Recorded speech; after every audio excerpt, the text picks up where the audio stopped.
Tuesday morning at 10:35 a.m. Eastern Time, 9:35 if you're in the central portion of the country, which today's guest is. But good morning, friends. I am your friendly neighborhood Shakespeare.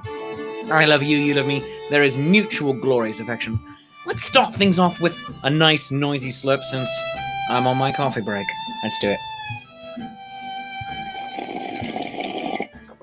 Not just good internet audio, I don't care who you are.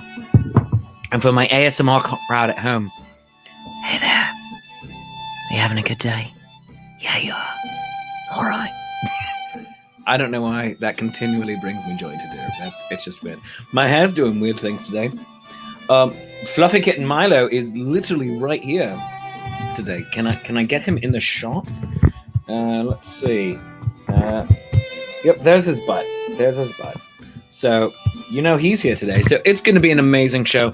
Today's guest is just, I can see her in the backstage portion, just like snickering at what I'm doing. She's like, oh, what's happening? Why is he doing this? Because this is a very professional show. Molly Thomas, actress, Shakespearean, sometimes of the Vixens on Garde. She's going to be joining us here today. It's going to be an amazing show. Make sure that if you're watching it live, you go and like us, facebook.com/Shakespeare's Coffee Break. And you can also watch the show later on YouTube, youtube.com/Shakespeare Proves. And also, let us get into the show. Oh, people in the comments already talking about the cat. Robert Isaacson says, cat butt. That's quality entertainment. Really, really is. And let us bring in our guest. She is, as I said, a Shakespearean actor. She is a fantastic performer. She's been in some of my silly crap that we've done over pandemic. I give you one of my very good friends, a brilliant actor, and sometimes Hero Drellincourt of the Vixens on Guard. I give you Molly Thomas! Hello! Arms! Open arms!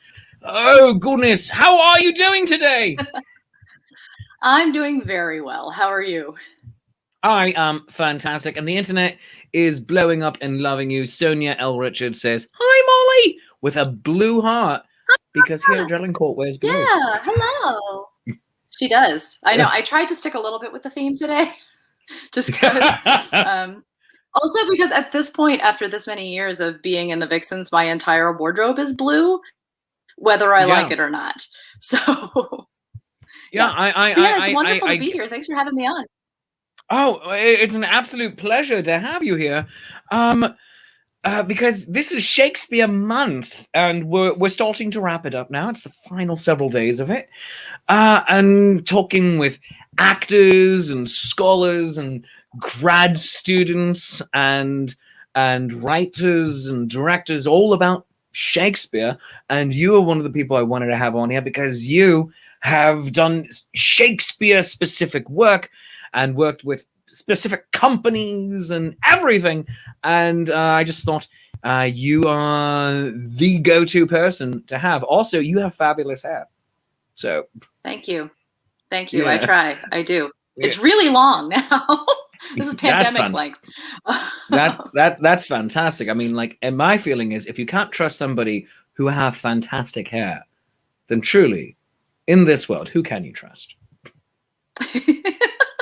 Yeah, I agree. It doesn't work out so well for Gaston and the Beauty and the Beast, but otherwise, yes, I agree. You know what? He's the exception that proves the rule. Right. Yeah. Yeah. I love internet lag. Thank you for having me on. What? Oh, it's absolutely my pleasure. So, Molly Thomas, you and I, when we were discussing what would you come on for, you said, let's just have a general Shakespeare talk. So basically, let's talk to General Shakespeare. I mean, I prefer Captain Shakespeare most of the time, but you wanna promote me to General, you can. we can do that. Yeah. But done. Let's start off with the basics. What is your favorite play? And I understand that can be a very basic, straightforward question, or even a three-part question for a lot of people like myself of like favorite comedy, favorite history, favorite tragedy. So what's your favorite play, and is it a three-part question? It is a multi-part question for sure. My favorite play is Much Ado About Nothing, which I discovered when I was very young. Yeah, I discovered it when I was very young through the like Kenneth Branagh film with Emma Thompson and Kate Beckinsale. I was obsessed, and I've been lucky enough to play Beatrice twice so far, and I just love it. I just love it. So that is my favorite because it is just so ridiculous and so fun, and the language is gorgeous, and it's just charming as all heck. Then otherwise, like as a more scholarly response, because Much Ado is really fun, it's just not like the best. I really love Twelfth Night as a favorite comedy. Ooh, another great choice.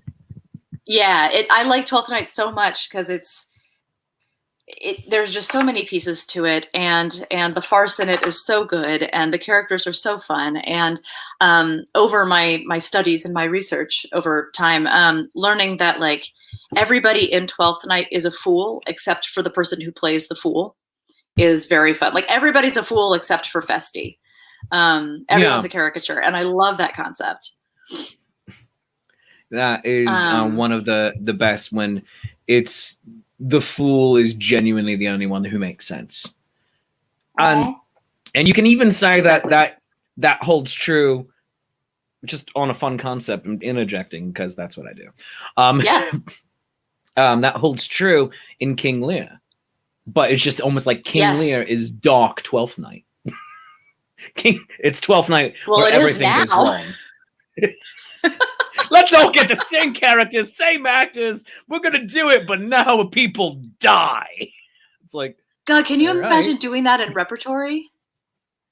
12th doing Night that in rep where you've got 12th Night and King Lear back to back. Like, oh, you could have fun with that. That'd be real fun. One would be a fast. The Friday night is fast. I mean, because you can do 12th Night in about 90 minutes. So 2 hours within a mission. Let's go do it. It's fast. It's funny. Let's go. King Lear Saturday night. It's like, all right, everybody, hold on to your butts. Let's do this. It's like, stuff's gonna go down. Viola over there, sweet, lovable Viola. No, she's a murderer. It's like, whoa. Yes, multi-murderer. Yeah. And then his favorite tragedy is a hard one for me because, like, I do love King Lear as a tragedy. I really do. I think it's wonderfully done. But I have to admit that my favorite it's either a tragedy or a comedy, depending on how you look at it. I love Titus Andronicus. I love it. Oh my God, yes. Yes, I do. It's so messed up, and I love it. And it's terrible, and I love it.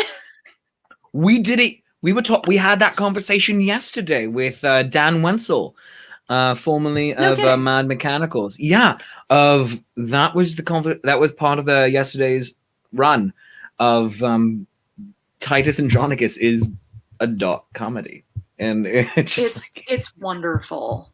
Well, you can see what you were working on as far as like. Thank you. Like, you're welcome. Like building things for future plays. Like you can see him working on stuff for like the Scottish play and for Hamlet. Like the speech to the stones that Titus has is like, you can just see him playing with ideas. And the whole scene with the fly is one of the funniest moments in the entire Shakespeare canon. I love it so much. It's a wonderful twisted thing. And that's why it's one of my favorite things to do with audiences at Renaissance fairs. Titus Andronicus, for kids. I mean, so the fly bit doesn't make it in because I have 23 minutes if you're gonna really stay inside of that half-hour time frame. And then also be able to hawk the show, etc., sell merch, etc.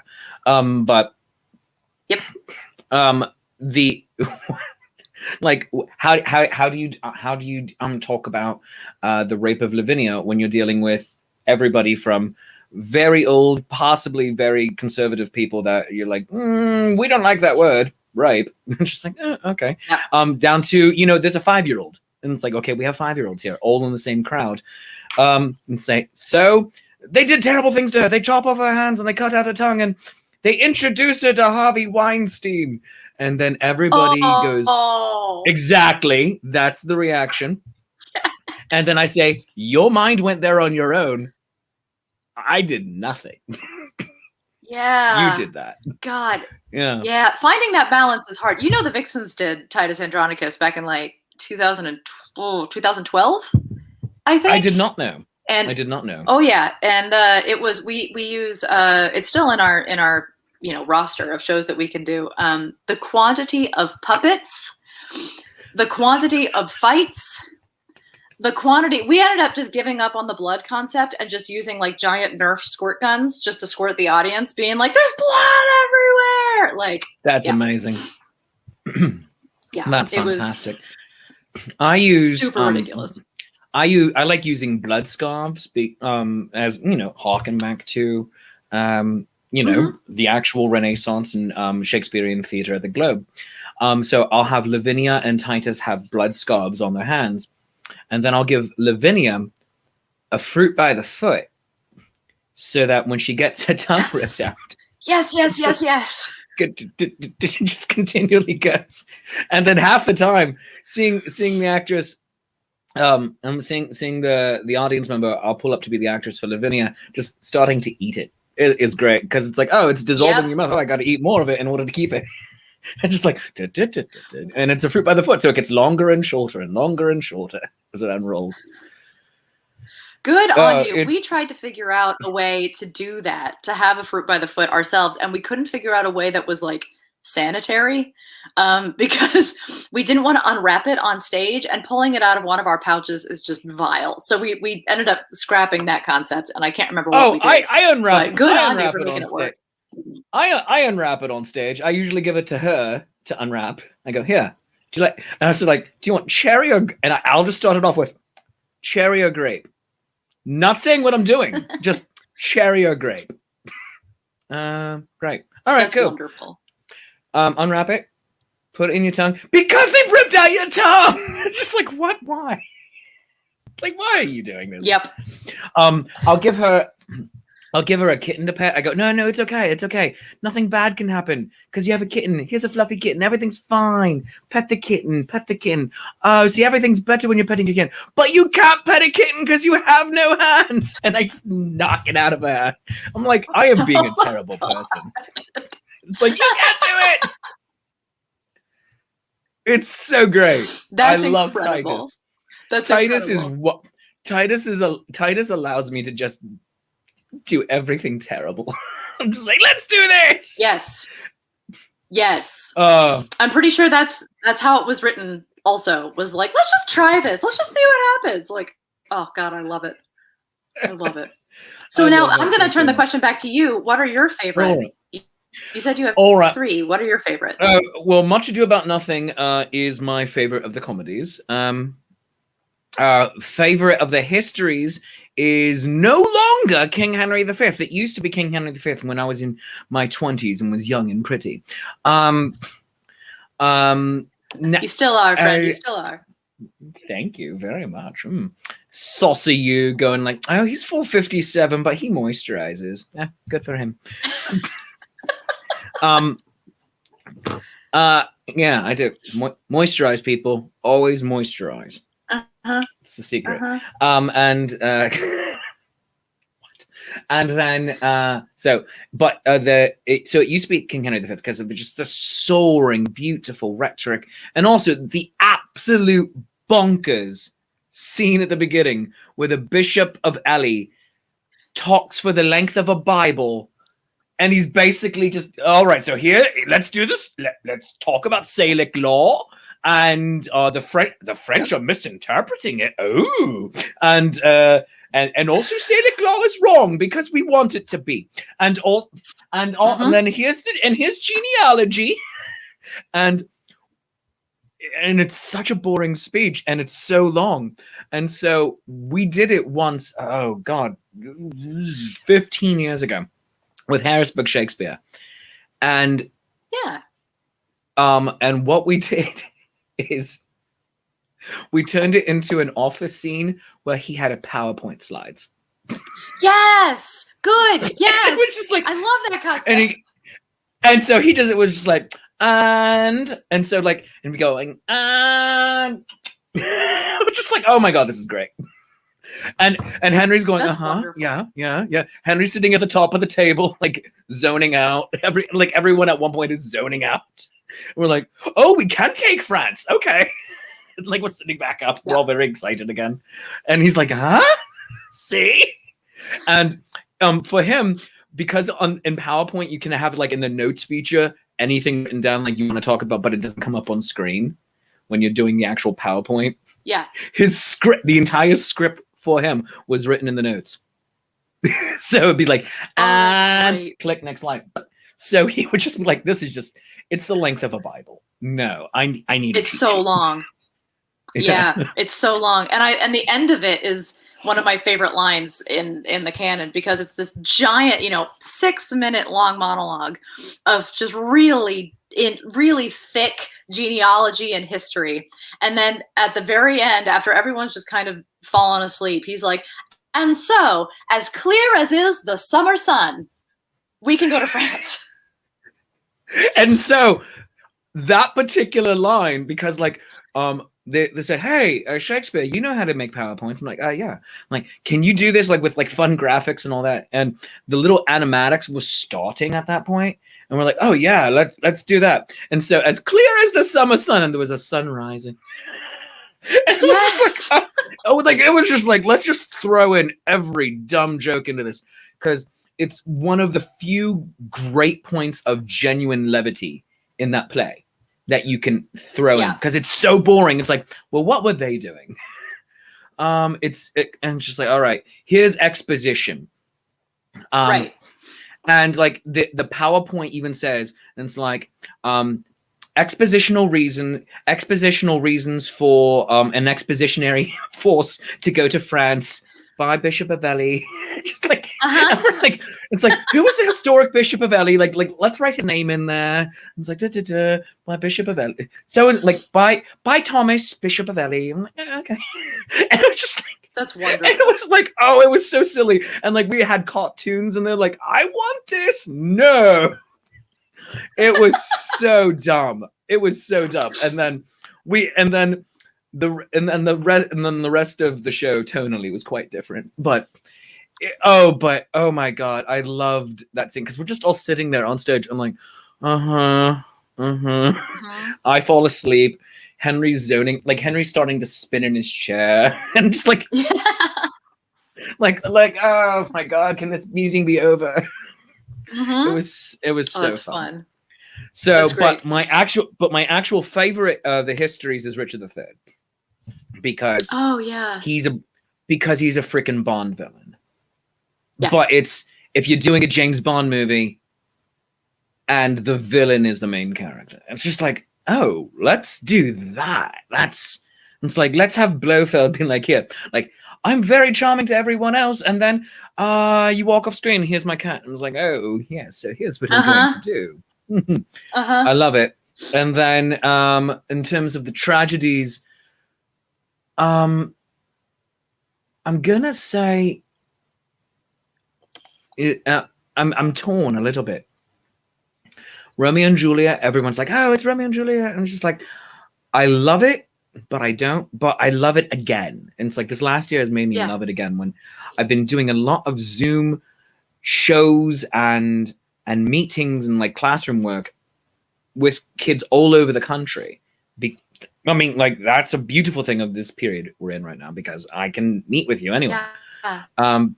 And Romeo and Juliet is a grand teaching tool, and seeing how they react to characters of their age. And then at the same point, mocking it and like, yeah, stupid teenagers, here we go. But then looking at everything through the lens of everything is literally life and death. And that's why that show makes perfect sense and is beautiful and tragic. But then also, I'm starting to think it is a tragedy that is just has funny moments, and that is Taming of the Shrew. I want to see Taming of the Shrew done as a tragedy. I mean, and granted, I Shakespearean comedy and Shakespearean tragedy, different definitions than we have now. Of comedy, everyone lives; tragedy, everyone dies. Shrew can be done in just more of a tragic set format, almost like how Merchant, when it is done, is treated very, very deadly seriously, even though it is technically a comedy. And and do Shrew the same way of like, this is, that would be really interesting. And then just like and then kind of focus in on, these are two terrible people. Nothing he does to her is good, but also nothing she does is also good. And it's like, these are two terrible people who have found each other. Yeah. And so but Much Ado is my absolute favorite play. Yeah. It's so good. I just love that show. It's so good. I have done Shrew a few times. And I have played Kate once. I'd love to play Kate again, because the last time I played Kate, I was 18, and that was some time ago.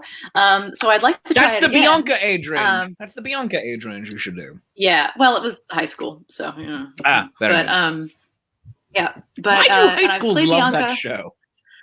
I don't know. Like, it is a very hard show to pull off well.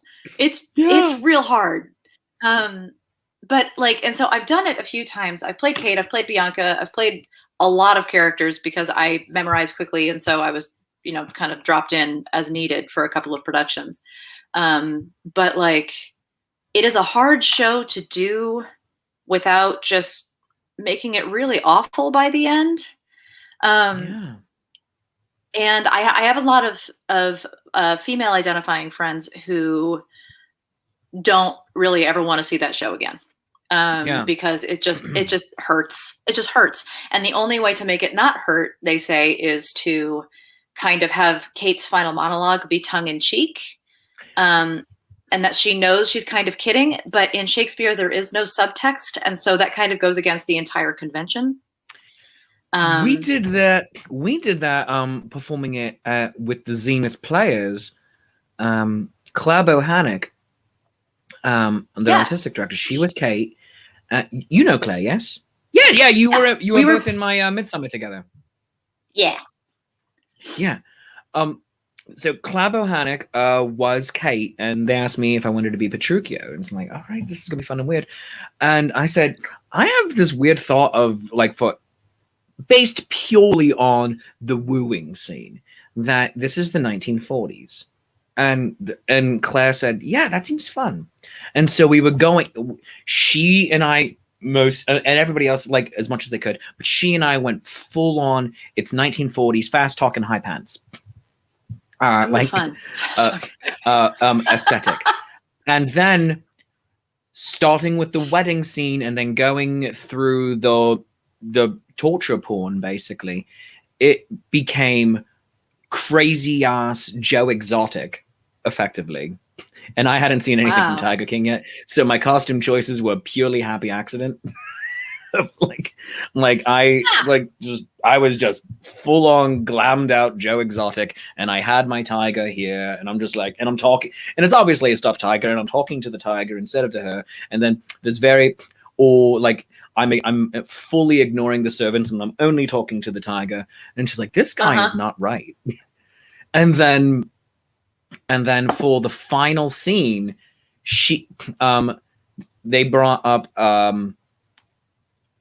she did a share screen because it's Zoom, and so she was like, Bianca, look at me, Bianca, look at me. Nothing I'm saying is accurately true. Petruchio and I have come to an understanding in the last week or two, and this is what we're going to do. I'm going to say this. He gets to say face, and everybody's happy. And it's just like, interesting. yeah, and it's a thing you can't really do unless, like, you're on stage, you somehow Love Actually it, of the only person in her line of sight is Bianca, and she starts holding up the cards. Right. I mean, oh, that's interesting. yeah, That's really interesting. Yeah. Yeah, but it's, and that's why in my mind, treat it as a tragedy. Let's go. Like, you have this great, fun, silly repartee, but like, but where's it going?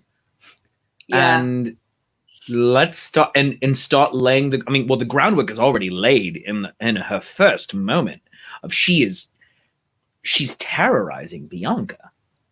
Yeah. And just like it's like, oh, terrible people, but it's funny, and then just start toning the funny down as the play goes on until everybody's like, oh, I feel uncomfortable. I think I saw a production similar to that. It was the one, I did not like it, I will be honest, but it was the one that Shakespeare in the Park did in New York City some years back. That was all female. All right. Oh, neat. With, I mean, it had Janet McTeer as Petruchio, and she can have me. So it was a lot of fun. But she was great. She had leather pants. Like, Janet McTeer. Janet McTeer, if you're listening and watching, and I know you are, give Molly a call. Please. I love that woman. But they leaned really heavily into the more tragic aspects of it. And it was very, like, it was as though Kate and Bianca were part of kind of a beauty contest. You know, they were like Miss America beauty contestants, kind of. And so there was that element too of, like, there's a lot of money changing hands. There's a lot of expectation riding on this, not just because of marriage, but because of the amount of cash that, like, their dad is going to get. And I didn't love the production, but honestly, it might've been because it leaned much harder into that tragic, really uncomfortable thing. You know, like, the wedding scene happens and at the end, and it was, you know, there was this moment of jollity and this moment of levity, but then in the background, you see Petruchio walk away from Kate and walk up to Baptista and take a briefcase full of money. So it's like, yes, he's marrying Kate for, you know, taming the shrew, whatever, but it's also like, he did it for the cash. It was always about the cash. And it just hurt. It just sucked. Like, you don't have to lean that hard into that play, kind of. No, I mean, and that's why, in my mind, one of the best versions of Taming of the Shrew makes it the least cringy is Kiss Me, Kate. Oh yeah, because the doing Taming of the Shrew inside of the play, but then and yes, obviously the real relationships are all reflecting that of Shrew, but it's a happier ending. It's like they've already. So I can't remember either of the two leads' names, but the Petruchio and the Kate character, they've already had the rocky, tumultuous relationship, and they're coming back into finding each other again. It's like, so they've already had that nonsense, and now they're coming back as grown-ups, basically saying, "You want to give it a go." And I think it's a far more satisfying version. Plus, music. Yeah, the music's good. The music's fun. Yeah. Oh, good choices. Oh, yeah.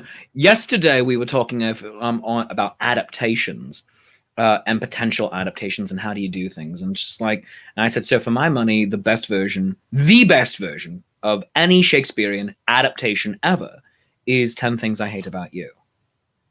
Yeah. If you're not worrying about dialogue, but it's like you want to follow the plot and the characters, 10 Things I Hate About You. And that one, again, takes it and gives it a full, genuine happy ending. And I'm like, I like that. I like the happy ending. Yeah. And so we were saying, if we were to do it again, you could treat it as a buddy comedy. I mean, a buddy cop film where Kate and Petruchio are two detectives, and they have to go out and protect the mayor's daughter, Oh, that's Bianca. fun. But like they hate her. They also hate each other. And it's just like, and so have them start off hating each other, and then through the course of the movie fall in love, and just like, oh, that could be cute. Yeah. Yeah. And then I like that a lot. Still hate and then Kate can still hate Bianca throughout the entire. It's just like, well, I need someone to hate. You want to hate her? Yes, I do. I do want to hate her. There you go. Yeah. Well, and Bianca can also be played. The one time that I played Bianca, it was kind of a cold reading situation. But yes, Brush Up Your Shakespeare is fantastic. Thank you, Kat. Oh yeah. Oh yeah. But Brush Up Your Shakespeare and the actual I Hate Men. Those are two of my favorite songs. Yeah. I hate men. Yep. When I had the chance to play Bianca, I ended up turning her into, like, she's not fully absolved either. Like, no. There are ways to make it where she knows what she's doing. The whole like going and crying to daddy, like she's deliberately getting Kate in trouble as well. And I think that's more fun than just making her kind of this milquetoast, sweet ingenue type who is completely separate from Kate and completely different in personality. It's much more fun to me if they are clearly sisters and just handling their situation in different ways. Because Bianca has a lot of power in some of those scenes. And that's more fun to me anyway. Oh, Cliff Buddy Allen, by the way, in terms of the names of the two leads of Kiss Me Kate, Fred and Lily. Thank you, Cliff. Thank you, Cliff. Thank you, Cliff. I want to be Fred so very bad. I really do. Yeah. I mean, because you get such great songs, and I mean, so good. So when was the last time you did a musical? Oh my! For reals, the last time I did a musical was the year of our Lord 2006, maybe. So it's been a hot minute. It's been a hot minute, and it was Schoolhouse Rock. It was heck yeah. It was Schoolhouse Rock. It's a show I've done several times, and I was the teacher figure who only sings one song the entire show. I mean, like, you can sing, he gets to sing in the choruses for things, but he only has one song at the very end, and that's The Tale of Mr. Morton. And so that song means a great, lovely deal to me. But yeah. I was 25 years old at my last musical, and I am now 40. So things. So, oh my god, yeah. It's just like, oh my god. No, it's a good age. I like it. That just felt very aggressive. I'm like, oh my god, I am 40. But it's real quick, I just realized that I have a person who does a fight show on my show, and two of the people doing a bunch of the comments right now are also in a fight show. Robert Isaacson and Cliff Buddy Allen. So it's just like fighters talking about fighters who do Shakespeare shows, and it's like, oh, I need to just bring you all on and have a fighting round table. That would be fun. That would be great. That would be delightful. I love Robert and Cliff. You are lovely people, and I miss you both. We could even have the two of them, and then you and another of the Vixens, or even you and two, since it's usually 3 Vixens at a time, on, and I'm just here as the moderator. I'm like, okay, cool. You're a host. All right, and just be stupid. That'd be really fun. They miss you. They say they miss you too. So I forget my entire point entirely, but that's fine. That's what I do. Cat Swank says Bianca is totally the rotten little sister, and she doesn't like it when they play her as daft. Yes, thank you. And again, that's why. No reason. That's why Lois, also one of the greatest names in musical theater, Lois Lane, why Lois Lane Yeah. in the Bianca part for Kiss Me Kate is the best version of Bianca. That and in 10 Things I Hate About You, because she completely 100% has knowledge of what she's doing and agency, and it's just like, no, this is what I'm doing, and it's brilliant, and I love it. Ah, goodness. Yeah. So, but yes, last musical was in 2000. That was your question to me. Last musical was in 2006. When was yours? Mine was in 2005. Oh, look at us having not done musicals in a while. Oh yeah. The last musical I did, not for lack of trying and auditioning, but the last musical I did was Seussical the Musical, in a summer performance while I was still in college. And I had a wonderful time. I love that show. That show was a lot of fun. And I got to be one of the Bird Girls, one of the backup trio for Amazing Maisie, and got to sing second soprano, which is my favorite type of, favorite track anyway. And I just loved it. But yeah, I haven't done a musical since I was 19. Oh, since you were a tiny little baby actor. Yeah, it's been a real long time. It's been a minute. Long time. Oh, goodness. Yeah, I would love right now, in the age I am, to play I guess 3, counting Fred. But Fred, I feel like there's no actual, the clock isn't running out on that one. When characters' ages are stated in the show, I kind of like, all right, you have a brief window where it's like, oh, now you're perfect for it. So Albert Peterson in Bye Bye Birdie, which was my second to last musical I did. I want to reprise that. I want to reprise that part because Albert is 38 or 39 years old. I'm now 40, and I want to do that because I feel like, oh, I now have life experience that actually kind of matches up with the character. Right. That's fun. And then John Adams in 1776 because he's 41 and still has his virility. He can romp through Cupid's Grove with great agility. So I want to do that. You would be a fantastic Abby. I mean, there's only 2 women's parts in that show too. I know. Yeah, I know. Yeah. I love her, and I love that show. I watch it every year around 4th of July. So because I have the DVD with Did you do a Hamilton 1776 double feature this year? I did. It was a long day. I did it. I did them over a weekend. I did Hamilton because there was the intermission and everything, and I was doing stuff. And off-screen wife had like a little case of summer flu or something with the 4th of July weekend quarantining, and so I watched it in part 1 and part 2, and then like she woke up and started watching Act 2 with me. And I was like, oh, do you like this? And so we went back and watched Act 1 again. So it was like, oh, I'm watching it in sequences. And then did my yearly 1776. And it's just a delight. And I adore them both. It is now one of the things I have to do to play King George. I have to play King George at some point. Oh, yeah. Yeah. I want to go in. I love that track. I want to go play King George. I want to just be sassy for a handful of scenes and then basically have no other responsibilities. That show. Yes. It's like 7 minutes of stage time or something insane. Like something. Yeah, it's super small. Something.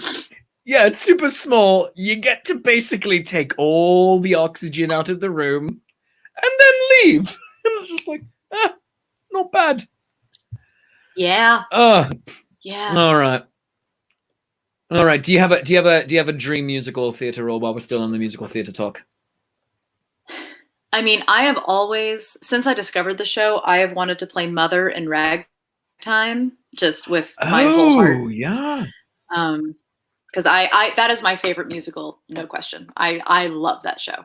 It's a brilliant show, yeah. So it's gorgeous. That music makes me cry every time. I just love it. And let's see, Mother in Ragtime.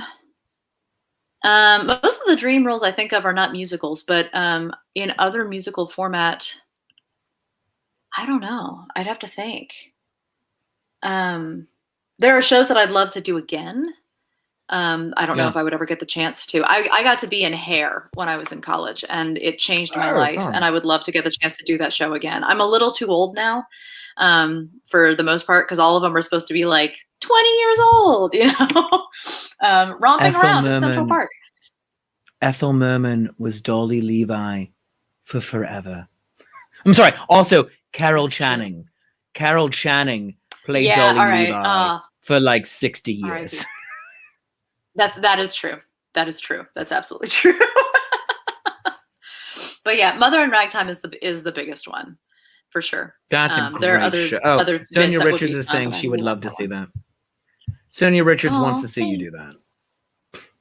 Thanks. Yeah. I'll look into it. I'll see if I'll train up my voice again, because I've been in an apartment during the pandemic for a year, and then get back out there. True But story. Yeah. yeah, most of That- Go ahead. Oh, no. I'm saying, so Ragtime is the reason I love Kiss Me Kate as well. And vice Really? versa. Yeah, so Ragtime came out when I was in high school, and I did not get to see it live. And then for one of the 4th of July celebrations that were like airing on PBS, it was like Pops Goes the 4th, or whatever the Washington DC one was, or anything. Mhm. I remember this quite specifically. Marin Mazzie, and Yeah. Brian Stone from Ragtime came out and did a couple of Ragtime numbers. And she did the one by Mother, and he did Wheels of a Dream with whoever played Sarah. Oh yeah. And I'm just like, and like 16, 17-year-old me is like, "Ah." And then they did a number together, and I was like, this is great. Then Dixie Carter from Designing Women comes out, and she sang, and then she sang a bit, and the orchestra, and it was beautiful. And so I have them like, oh my gosh. So then Kiss Me Kate happens. And my high school English teacher, Mr. Rappaport, gives me as a graduation gift the soundtrack of Kiss Me Kate, featuring Brian Stokes Mitchum and Marin Mazzie. Like, and so I listened to it until it breaks. And then I got the chance to go see them on Broadway do it. And I'm just like, this is amazing and great. And so, yep, there we have it. And so I never got to see really cool. Ragtime live. Like I saw like good filmed version of it. But they filmed like I think they filmed it at Kennedy Center. But yeah, they yeah, that sounds right. Yeah. But it was absolute. Audra McDonald. Why do I keep saying? Oh, Audra McDonald was Sarah. That's right. Thank you, Cliff Buddy Allen. You're just like throwing. You are today's fact checker, Cliff. Well, come to the show anytime. I'm just going to say things, hope I'm right, and you can throw them in there. What a career Audra McDonald's gone on and had. I know. She's amazing. I know, right? Only good part of Beauty and the Beast. The new one. I did not see it. I will acknowledge. Didn't see it. Oh, I fast forwarded. I fast forwarded through a lot of it because I'm like, this CGI is crap. And then I saw do you watch we are so off topic. Do you watch it's fine. Do you watch on YouTube the Screen Rant pitch meeting videos? No. Comedian Ryan George, he has his own channel as well. Basically, he comes in as the writer and is pitching a movie or a TV show, and occasionally an actor, to a movie studio head, and he plays both parts. He's like, "So you have a movie for me?" "Yes, sir, I do." Here, and here is like, and so he's talking about Beauty and the Beast, the remake, and it's like, "Oh, we're gonna do this." Yes, he goes, "Oh, we could do amazing special effects and have really good prosthetics and everything, costume for the Beast." No. I think what we can do is do basically an Instagram filter. And she's like, "What? Yeah, Instagram filters are really doing amazing stuff right now. This could look at least as good as an Instagram filter." And I'm like, my God, that is exactly what it looks like. It looks like someone acting that's through, fabulous. and it's just, oh my God, and it's so not good. And they're like, oh, but we have Hermione Granger playing it. It's just like, yeah, but she can't sing. She can't sing. Yeah. She sounds like someone who was taught to sing, kind of, for it. Why don't you, just a thought, get one of the actresses who played her on Broadway? Yeah. They were but they're not effectively big doing names. Yeah, they were largely doing the Broadway thing. But, and hear me out, lots of the Disney let's do a remake of an animated feature thing that they've been doing lately are used with people who aren't huge names. Lots of them. So, like, for Cinderella, I knew who Cinderella was because I watched Downton Abbey, but otherwise you're like, who's that girl? I don't know. No, yeah. So, and like, Cat Swank says she was taught how to sing that role, not how to sing. Rex Harrison would have been exactly. And it was like, it's just like, oh, there's, you know what? Let's go in and replace her voice with Rex Harrison, or me doing Rex Harrison impression, because we can't get him because he's dead. So, but like, how does it start? Little town. It's a quiet village. Every day like the one before. And just trying to match it up with more or less with the music, and let's see how we do. I think it would be a better impression. Thank you very much. I think it would be a better motion picture at that point. Yeah. Oh man. Yeah. All right. Well, you've sold me on not watching it. There we go. Cat Swank. I will not do it. A, because that takes time, and B, I don't wish to get sued by a mouse. No, the mouse is very powerful. Mouse is very powerful, and I would like at some point to work for the mouse. So yeah, I get that. I totally get that. Oh goodness! But let's get back into you real quick, and we're gonna do that in just a moment. I have to. I'm quite late in thanking our sponsors for the show, so bear with me one moment. Our guest today is the amazing, the talented Molly Thomas, actress, raconteur, vixen on Garde, and we're going to come back with her in just a moment. But first, we've got to pay some bills and support the show by supporting our sponsors, such as the Shakespeare Yogi. Lena Chilingarian, the Shakespeare Yogi, will help you develop an authentic connection to balance and character by combining yoga with Shakespeare accessibly and playfully. Virtual pay-what-you-can classes are available on Zoom on the first and third Sundays of the month at 1 p.m. Eastern Time. And suggested donation of about $5 for those pay-what-you-can classes. And all creatives of any kind are welcome. Virtual private lessons are also available by appointment. They start at $50, but you can use code SHAKES.approved for a 50% discount. Those private lessons are built to the individual needs and goals of the individual creative.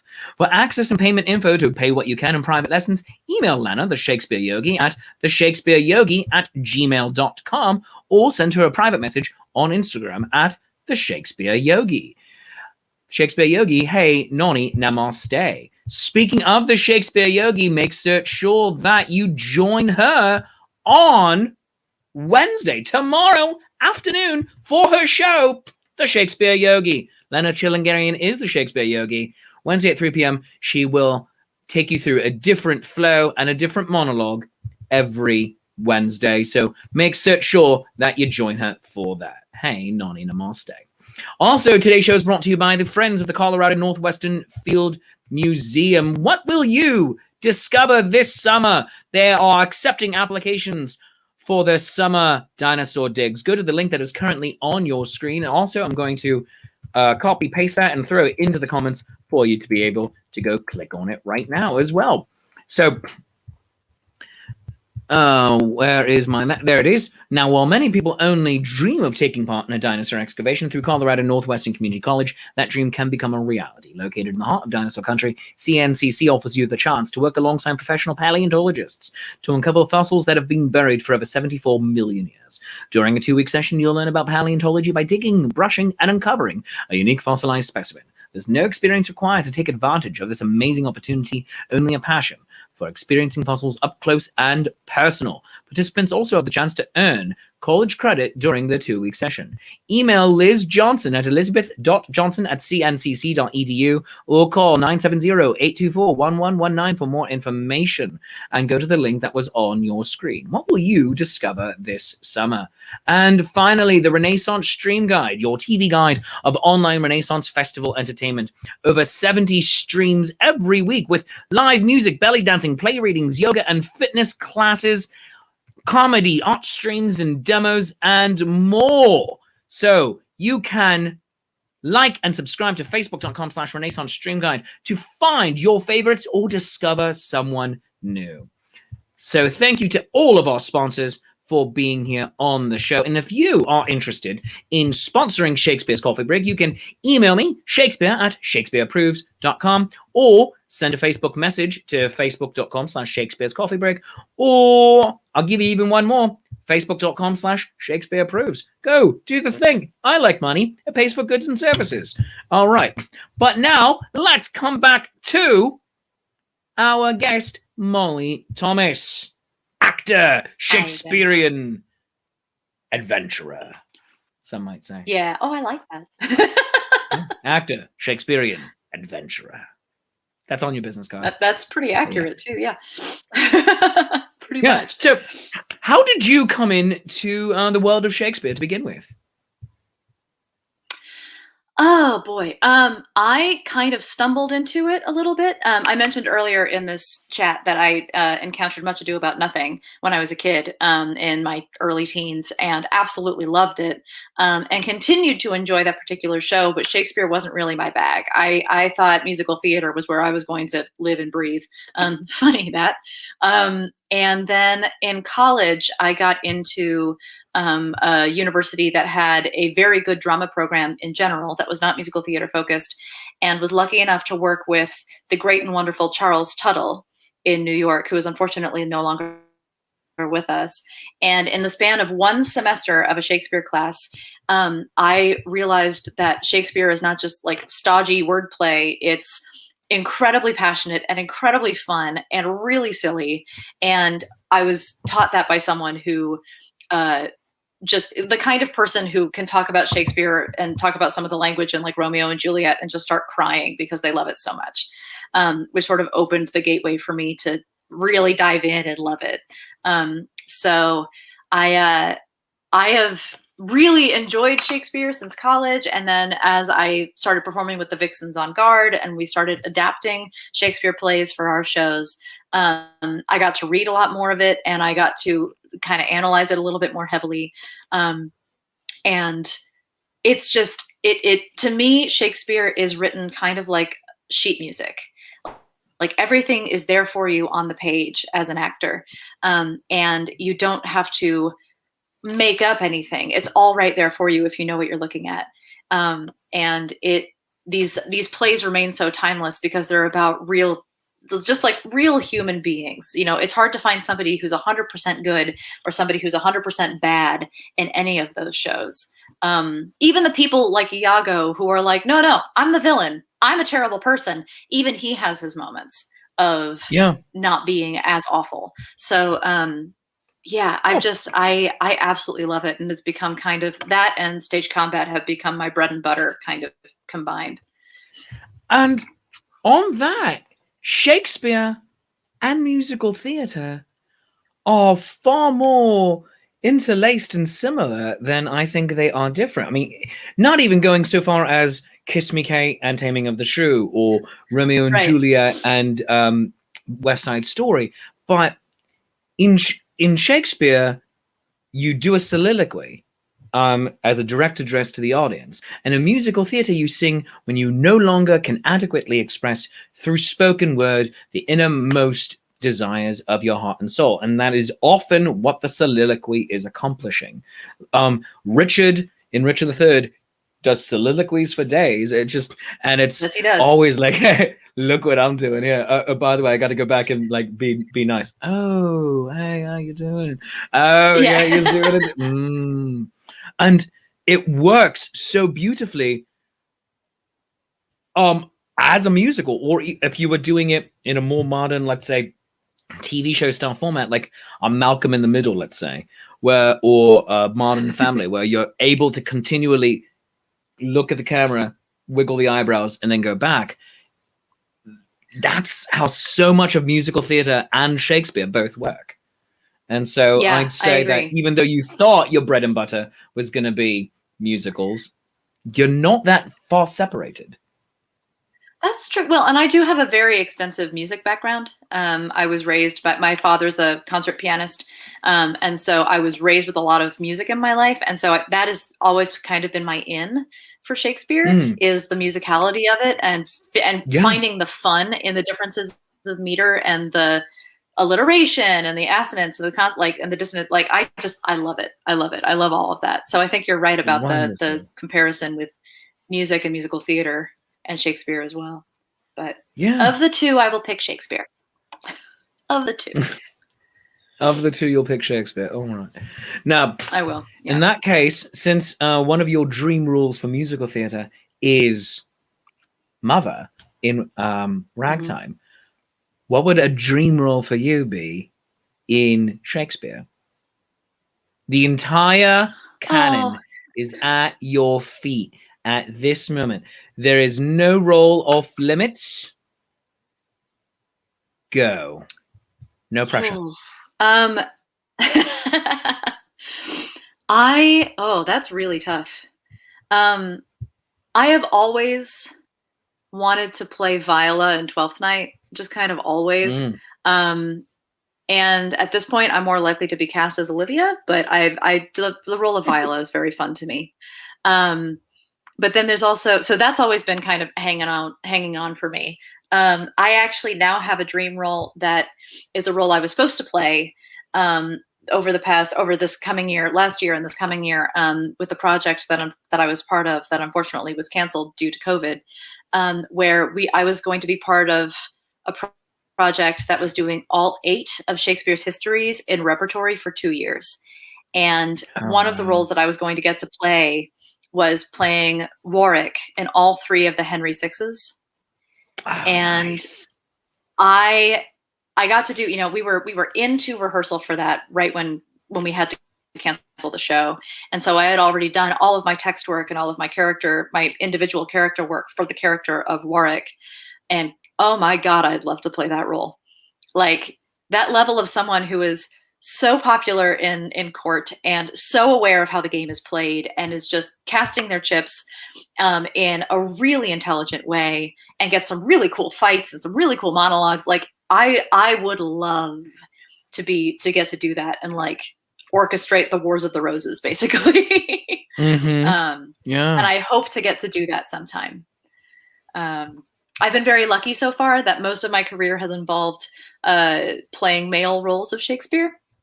And I expect that will continue, just because that's what my resume looks like. So I would love to get the chance to play Warwick. It's fun. It's a really cool track. I can also see you very, very good as a Mercutio. Ooh, that would be fun. I think you'd be very good. I think you'd be fun at either Mercutio or Tybalt. Tybalt is the one that I gravitate toward more, but that's because I still don't have full confidence in my ability to be funny enough as Mercutio. Although that's because the first time that's because my main memory of Mercutio in my life is of the great and powerful Alexis Black, also of the Vixens, playing Mercutio, and there is nobody funnier that I've ever known in my entire life. That woman is a monster, and I love her. So excellent. Goodness gracious. Now, yeah, I see you. I'm getting total definite Mercutio vibes that you could do it. I think you'd be brilliant at it. All right. Thank you. And you're giving me ideas for an online show. So I'm going to talk to you as soon as we stop recording. Okay. Yes.